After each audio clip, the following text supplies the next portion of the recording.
Welcome everyone to the Fright Corner podcast. I'm your host John, and this is episode 5. On this episode, I am reviewing 3 slasher films as well as a recap of the Walking Dead 6 finale and some news from Scream Factory that I am excited about. So first, I want to address the Walking Dead finale last Sunday. Now this is going to contain spoilers of the finale. As we saw, it was a 90-minute episode, and we finally got to see Negan for the first time. But before I get to that part, I want to go ahead and talk about the subplot of this episode, which was about Carol and Morgan. As we left off last week, Morgan was searching for Carol, and this episode he does eventually find Carol, but she's reluctant, I think, to accept help from him, and she's against going back to Alexandria completely. In the end, we see that she is somewhat accepting of his help. After he executes a savior that was after her.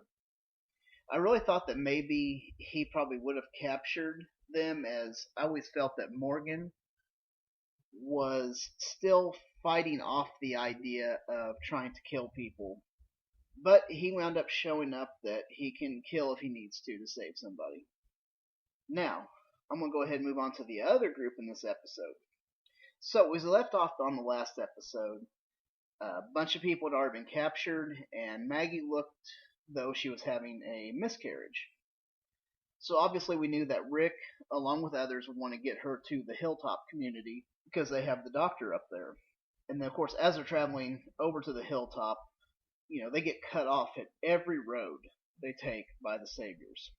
I thought this was a good way to show us, as the viewers, how many of the Saviors there really are out there. And, just every turn they come around, it's just they're cut off, and there's more, and more, and more.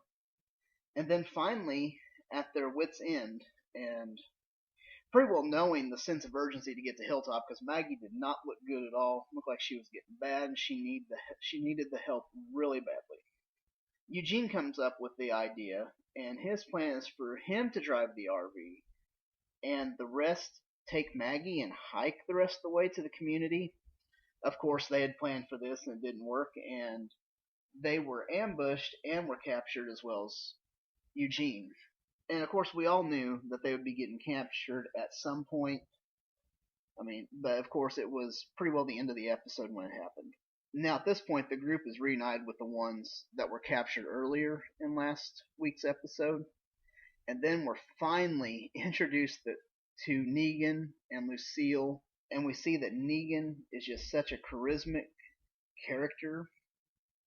And as I figured, they would keep him, pretty refrained from the swearing. They let a couple of, words out here and there, but nothing major, of course. And I do think that the performance by Jeffrey Dean Morgan was a good fit.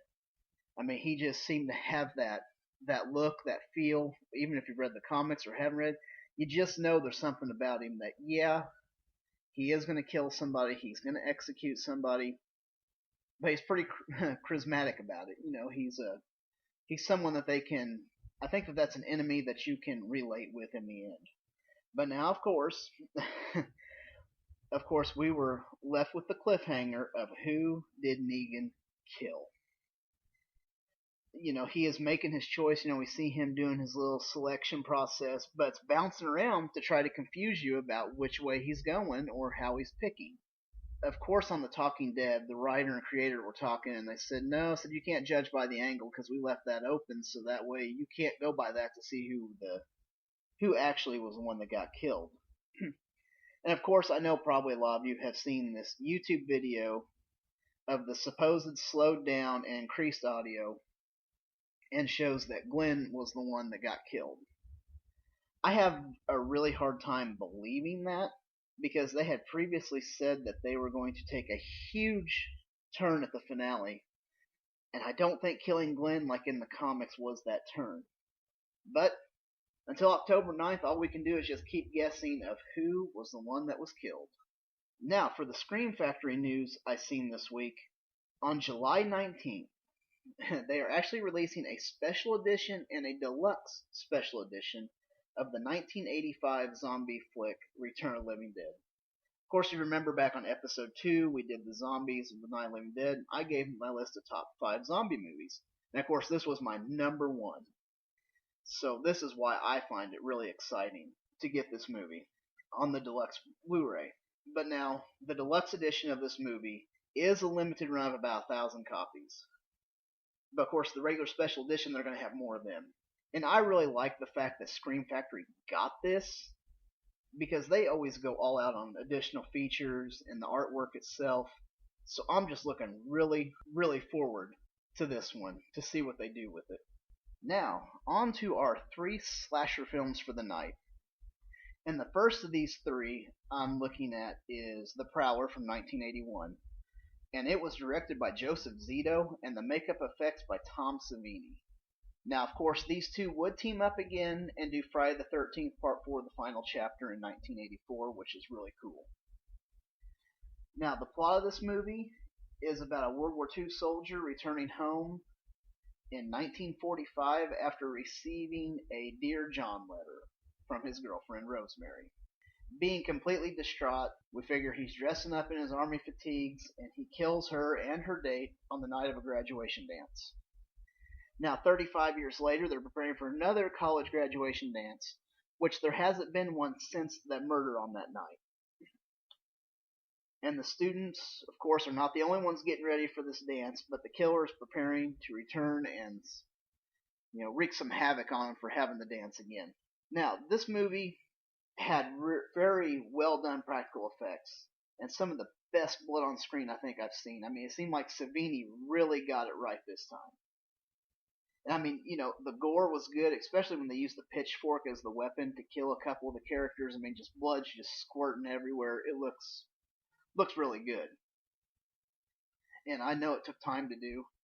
And of course, there was, a few other things they did in the movie. There's a head explosion that is really good. I mean, I really wish it hadn't been cut out so bad. I think that needs to be kept in its full display. I mean, I really think it needs just to be kept as a whole, because I think that's how we want to see it. Now, this movie was alright, but it's not a perfect movie. There are some problems with it I had. Like, the score of the movie is pretty forgettable. In fact, I can't really remember much of it. And there are situations that are in this movie that are pretty obvious with the characters, such as I think Pam's her name. She goes back up to the dorm room as she has to change her dress. She misses the blood on the bed from the boyfriend. She shuts the shower door, which she's been gone for probably 20-30 minutes when you think about it.